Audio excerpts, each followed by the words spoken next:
The history books on the shelf.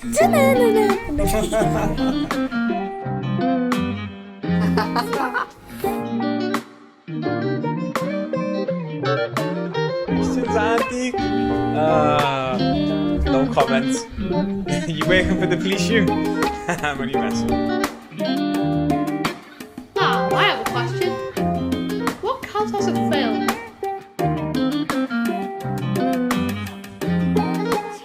I told ya. It's a tune. Sorry.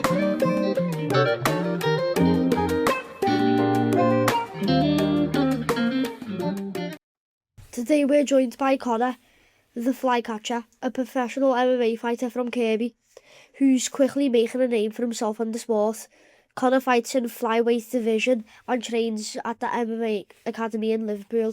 He's known for his speed, skill and the hard work he puts into something. Today we're going to talk about his journey into MMA and what it takes to train like a professional fighter and the lessons he's learned along the way. Connor, thanks for joining us. Oh, my pleasure, the boys. I've been excited. I really have. Been excited to meet us. When did you first get interested in MMA? I first got interested in MMA when, before I done MMA, I done boxing. So I liked a bit of fighting, but I was a little bit of a scaredy cat on the sly. I was a little bit scared of fighting, but I went into football and stuff like that. That didn't work out. But then, remember the Conor McGregor come up and he was knocking everyone out, and I was like, wow, I want to do this. I want to do what this man's doing to people. And obviously you've seen yourselves, he was just knocking everyone out, all Jose Aldo, everyone. And to be honest, he was the reason why I come into the sport. Seeing him do that and making a whole lot of money and driving them nice cars, I was thinking, I want to live a life like that. And ever since, to be honest, from there, I just fell in love with the sport, and keeps me disciplined, keeps me on track, keeps me head, you know what I mean, and push every day to do something. And it's hard work, but I love it. So that's where it really got started. If you could speak to your 10-year-old self, what advice would you give it? Work hard, get your head down, and it'll all work out for you. That's it. That's literally it. It's just everything that you want. I just believe in, if you put your mind to something, you can do anything you want in life, and work hard at it and you can do it. Where did the nickname the Flycatcher come from? The Flycatcher, it came from it. So I was away with the team training, and I remember my coach. There's a photo of me. I'll have to send you it, and it's me putting at the camera like this. It was in my early amateur days, and me because I fight in the flyweight division. My coach ended up saying on the caption below it the Flycatcher, because it was just catching flies. I think it was undefeated. It was 4-3-0, I think it was. And my coach said, that's your new name now, the Flycatcher. And ever since, it's just stuck. What's it like training at the MMA Academy in Liverpool? The MMA Academy's boss. It is. I train there, Casey Fight Base. That's a local one in Kirkby. And I train at Liverpool Combat Academy. And that's where I do my wrestling. The gyms all work together as one. So then when we come to fight, I've got coaches in every aspect. I've got a coach that can teach me the stand-up. I've got the coach that's got me on the grappling, and then my coach for me wrestling. And I go to another gym as well called Four Corners for me boxing with Mixed Evo. So I go there for me boxing. We always believe that you can't get everything under one roof. So we have to go to different gyms, and we go there. But this past year, the teams are coming together and we're building something big. Obviously, we've just had our first UFC fight, Curtis. It's unfortunate, but didn't play out the way we wanted. But Curtis is the best in the world, and we're gonna show it. And the team's the best in the world, and eventually we'll show the whole world how good we are, and we'll be one of the biggest gyms in the world, just in Kirkby. What advice would you give to the kids who want to start MMA or boxing? Honestly, just go for it and just enjoy every minute of it, because time just goes like that. It really does.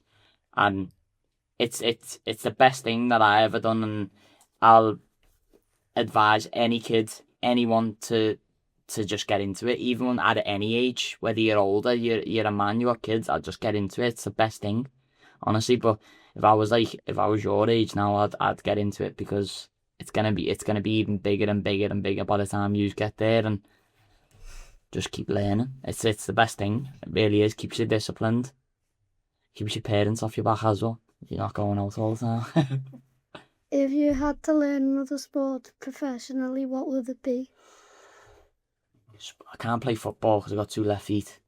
I'm terrible at football. If it weren't a sport and I could do anything that weren't fighting, it'd be a gamer on the game on like Twitch and that, and just sit there and just get fat and eat loads of crisps. That's what I'd be doing. Was there ever a moment you thought about giving up? To be honest, no. I've never really thought about giving up. Obviously, like, you have your doubts in your mind all the time. Like, you have one voice that tells you that you can't do it, and then you have another voice that tells you can take on the world. And it just depends on what voice you want to take. And I always take the right voice, and that's what guides me, to be honest. Like, but everyone has that one side that tells them, no, don't do that. But then no point if you don't take risks, innit? Did you ever get into trouble growing up, or did fighting help you keep focused? We're all a kid. We've all been kids, and we all know we're all mischievous. So, like, I've been in trouble a few times. I've not done my own work, and I've come home and got a good little telling off my mum and dad. One time, I'll tell you a story, right? You know when you get like your report card from school. So say like you come home from parents' evening and you get like your report how well you done. Yeah. Well, one time I done well in my report, and my dad took my card home, and like he's read the card when we got home, and he's been like, "What's this? This is terrible." Like this, looking at it, and my brother was in school at this point, and he's come and found me at the park and brought me home and shouted at me, and then I've got home, and my brother's looked at my report card, and he was older than me, so he knew what the report cards were like. He was like, "Why are you shouting at him? It's good." And he looked at him and went, "No." So then I played on it, and he was like saying sorry, and then I was like, "No, I need a new Xbox and everything." So that's what we ended up doing. But we're all kids, and listen, everyone gets in trouble, but fighting definitely kept me out of like big trouble. You know what I mean? Like not being on the streets or nothing like that. What is your fighting style? Explosive and entertaining. That's all I'll say. Because to be honest, I don't think I'm better at one thing than another. But one thing I will say is I'll have you on the edge of your seat watching me. Like that's one thing I can say. I don't like specifically grappling more than striking or vice versa. I just love to fight, and I just love to make people like, hopefully when you watch me you're like, "Oh my god, that was boss." That's what I like to do. That's How sort of often style. do you train in a normal week? How often? Yeah. I try to train, so I train 3 days of the week. I do 3 times a day. So I train in the morning, afternoon, and then the night. And then 2 days I'll do 2 sessions a day. That'll be in the morning and the night, sometimes 3. And then every weekend I'll train on a Saturday, and then I'll teach like a few PTs and stuff like that. So that's pretty much my schedule. And it all vice versa between like grappling, striking, strength and conditioning, and boxing and stuff like that. What's your hardest part about preparing for a fight? The hardest part? Yeah. The weight cutting. Cutting out the crisp and the chocolate and that. That's the worst part. I love training, so it's not too bad, the training part. Obviously it's hard. I don't like sprinting. That's another thing. I don't like fast sprints. They kill me off. But definitely the hard part is avoiding the chocolate cupboard. And I go past, it's like it's shouting me. I just heard a little voice coming out the cupboard. Connor. But that's definitely it. The diet and like. What habits should young people build if they want to success in the sport? Honestly, I just always say, like, just enjoy it. Just build a habit of just enjoying it and trusting it. Trusting people around you. And yeah, that's pretty much it. Just trust the process and enjoy every second of it, because it really does go so fast. I remember the first day I walked in there, and now I'm fighting pro MMA. It's a lot different. Do you ever get scared before going into a fight? Yeah, it's nerve-wracking, lad. It's absolutely nerve-wracking, but it's one of them, like, again, like the 2 voices. You have one that tells you, "Oh, this is scary, this." And you have one that tells you, "Go in and just smash him." And I always take the right option, like, just go in and just be myself. But it is scary, don't get me wrong, but it's something that I love to do, so I like to fight, so at the end of the day, it's not too bad. As soon as you, like, go and you, like, before the fight's nerve-wracking, and then as soon as you, like, your music gets on and you're announced, you don't even, to be honest, you don't feel any nerves like that. You just want the fight to start at that point. What were you like when you were younger? Were you always into sports? Yeah, I was always an active kid. When I was a kid, like, I was always, whether I was doing, if I weren't on the game, I was out anyway, like running around, playing football on the field and stuff like that. Like with my mates, like where I lived, there's a big field outside my house. So I was fortunate to just like whack my football boots on and run out straight away. And then after running for me tea and then back out straight away. But that was it when I was a kid, and then I found MMA then. I was always doing something, you know what I mean? I was always an active kid. What music do you listen to before training or a fight? I like a bit of I like Dave. Do you know who Dave is? Yeah. I listen to Dave, and I like all the old school songs as well. I like all them, but I'd say like my top artist is probably Dave, definitely, or a little bit of D-Block. What's your favourite cheat meal after a fight? Favourite cheat meal? You've put me on the spot here. Favourite cheat meal, there's two. I'll give you my top three, yeah. So I'll go Domino's, then or have you ever heard of Waffle? Like a smash burger place. Oh my god, it's unbelievable, big burger. But then I love a Chinese, Nine Dragons. It's unbelievable. You ever had Nine Dragons? No? No. Oh, Chinese, unbelievable. Do you like Chinese? Yeah. What's your favourite Chinese food? Mine's sweet and sour. Shumas. Is it? Shumas is a good shout, you know.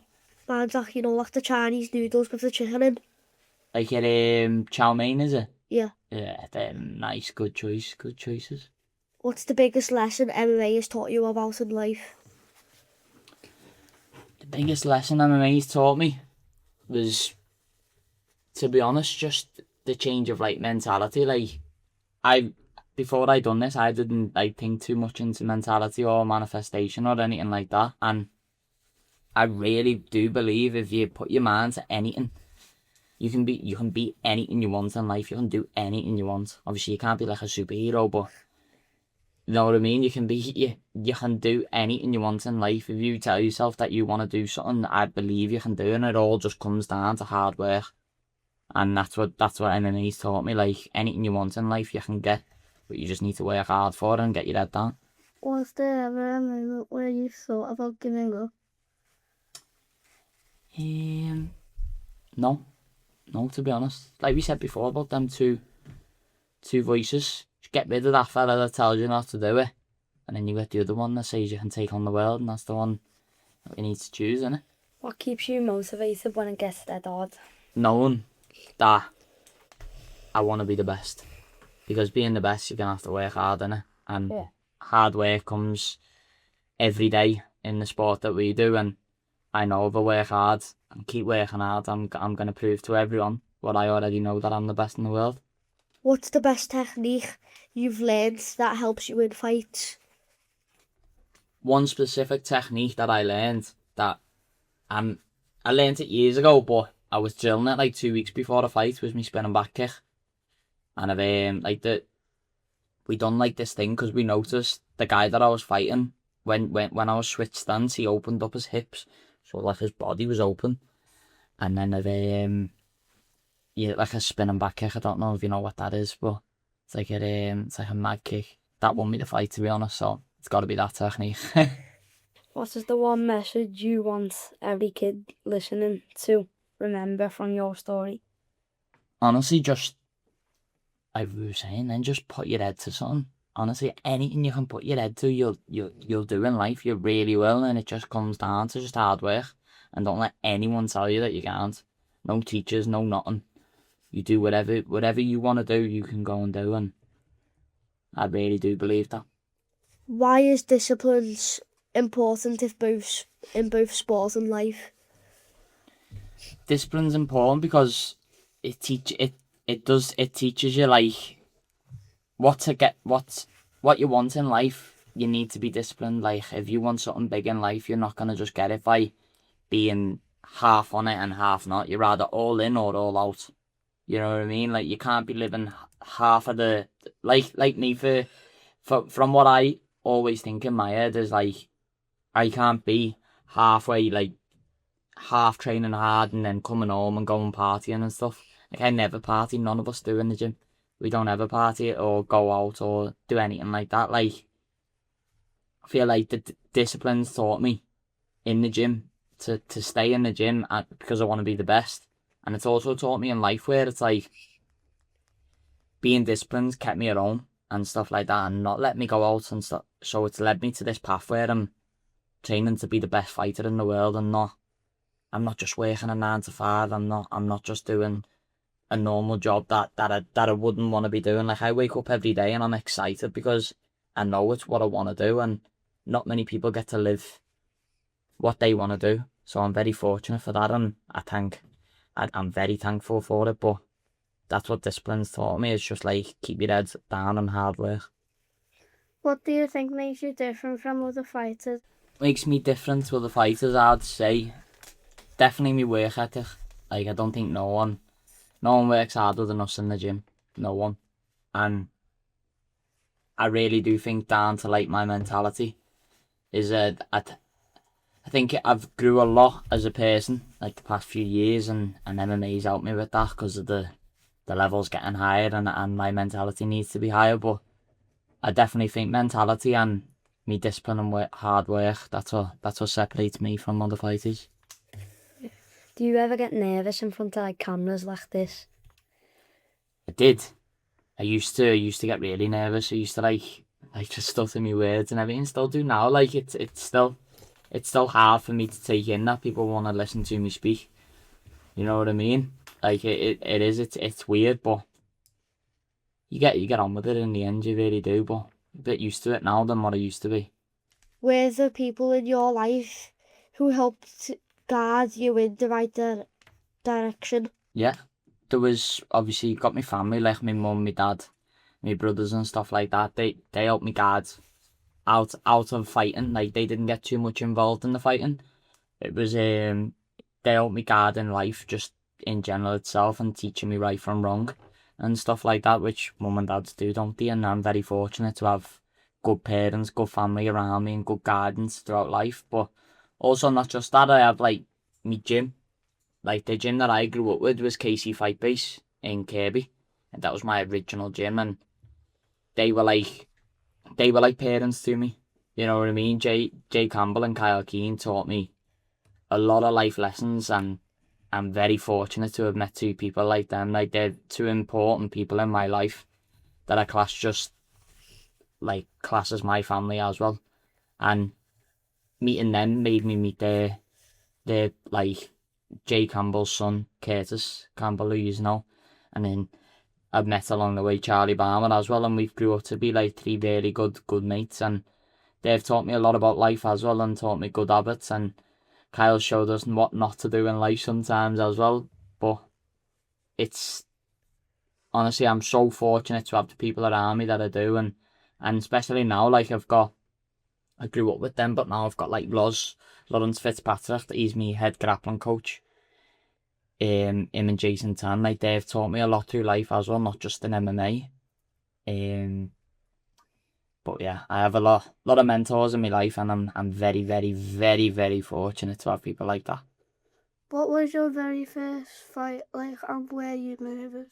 Yeah, my first like full-on amateur fight was in Wales, and it was against a lad that I knew, and I've sparred him before, like in the gym. I've had a fight with him in the gym before. And yeah, I was fighting him. It was like a local rivalry between my gym and his gym at this point. And when I fought him, I was up for a good scrap. I used to, like, when I was an amateur, I used to be dead nervous when I'd go in. So, like, I'd build up all this energy, and when my name's getting, like, announced by the announcer in the middle, I used to, like, walk up to the person I'm fighting and used to, like, get on his face, because I used to be so nervous. I had to do something to calm my nerves, and that was my way of calming my nerves. Obviously, I don't do that anymore. Like, it's not about that. But I used to be an absolute numpty and used to run up to him and try and get in the faces and stuff. But yeah, it was Danny Farrell. I was really nervous though. It was my first one and it was like a little rivalry. I was like, I need to win this. Does your hair ever get in the way when you're fighting? Not as much anymore, like it's not as bad now, but when I first started getting it longer, like sometimes now when it does get too long, it does get in my eye. But when I first started like growing it out a bit, I used to, when I'd go on the floor, when someone would put like the knee on my head or like on a little bit of my hair, it'd be like that trying to pull my hair off, off the mat. One time before a fight, it got too long and I forgot to get it cut, and it was like I was hitting pads in the back room before I went out to a fight, and I kept doing this with my head, and my coach just went over and got some scissors and just cut a triangle in my head. So I had like a triangle missing here in my ear, so it was all just dangling. What's your worst injury in MMA? My worst injury? Touch wood, I've been very, very fortunate with injuries, but I had I don't know whether you've ever heard of a staph infection. You ever heard of a staph infection? No. It's like an infection in my leg, and it's horrible. It's like it like stops your whole leg working. Basically where that is, you know what I mean? Another one as well, I got my toe caught in like the mats in the gym, and my toe. So think about like your toe and your other toe. Like that toe went that way, and the other toe went that way. So there was like a big slit in my toe was just hanging off. I didn't feel it at first, and then like being mountain, I've looked and went, oh, and then I've like fell on the floor, and my coach got hold of my foot, and I've looked at him and went, no, don't let me see that. Have you ever been knocked out, or have you knocked out someone? I've knocked out someone, like I've been knocked out in the gym. KidsKast, Charlie Barman, most every other week when we were kids as well, we were knocking each other out. You know what one of the worst ones was? Me and Kurt were sparring, and like we'd been against the wall, and like we both threw a shot at the same time, but like both headbutted each other. We both just fell to the floor. It was like on Toy Story. Have you ever watched Toy Story? And he shouts, Andy's coming, and they both just fall. That's what we were both like. Both just headbutted each other and both fell over. But yeah, I've got on my pro record now. I've got 7-0. 7-0 with 3 KOs and 1. No. Yeah, 3 KOs and 1 submission. What's it like being knocked out? Being knocked out, from what I can remember, I can tell you what it's like being choked out. I've been full on choked out, and I'm not messing, when you get up, I wouldn't advise to get choked out, by the way. Definitely do not get choked out. Tap out before you do it. But like one time I was too late to tap out, and I like woke up, and I remember I can't remember the dream, but I had a dream, and it was like one of the best dreams I've ever had. And I woke up and I was looking up, and I was like, that was amazing. Like I felt like my whole body was like dead warm, and I was just like, what's going on? Where am I? Didn't even know where I was when I was in the gym. Everyone's staring at me. Didn't know what was going on. When you've been hit in MMA, like, you know when you like get like hit across the face? Yeah. And then like it makes you angry. Like, how hard did he hit them? Did they hit you? Or how hard do you hit them? How hard do you hit them? Hit them. Oh, as hard as you can, lad. They hit you, you want to hit them 10 times harder back, don't you?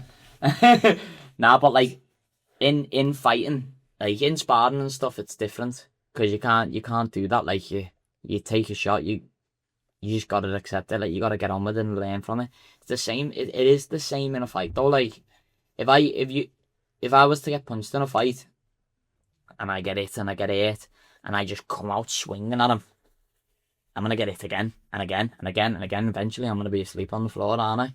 So that's why you need to take like a calculated approach, like what we're saying about like discipline. Stay to your discipline, come back, reset, and come out with your guard up, and don't get it with, but you just got it with again, innit? That's the main thing. Like I've always learned though that if you take it out in anger, you're gonna get caught. Obviously, like when I was a kid, I think I had like little man syndrome because I was really small when I was a kid, and when I used to get it, I used to bite my tongue like that, and I'd just come out just trying to swing at them, dead angry. But yeah, that's what I've learned with it. Like you can't take anger out on, especially on your training partners. Did you always believe you would become a professional fighter? Yeah. I always said to myself that I was going to be a pro fighter. And, like, I always said I was going to make my amateur debut. I done that. Always said I was going to be a pro fighter. I was going to do that. Always said I'm going to be a UFC fighter. I'm going to do that. And I always said that I'm going to be the best in the world. I'm going to do that as well. And that's what I always keep in my mind. I wake up every day and tell myself that I'm going to be the best in the world. And one day I'll be able to get back on with yous on here. And we'll say once it's all done and finito, when yous are all massive and older and growing up, and we'll all have another chat, and I'll say, told you how we're going to do it, didn't I? I asked AI if you'd be in the UFC by 2028. And what Said did you'd they be say? in by 2026. Come on, lad, we'll be in there by, what are we in now, 2026? Yeah, we are, aren't we? Here we go. I'll be in the UFC by the end of the year. Is that what AI said, yeah? AI's got my back there, hasn't it? Nice one. Thank you. Thank you for having me in. I really enjoyed it, please.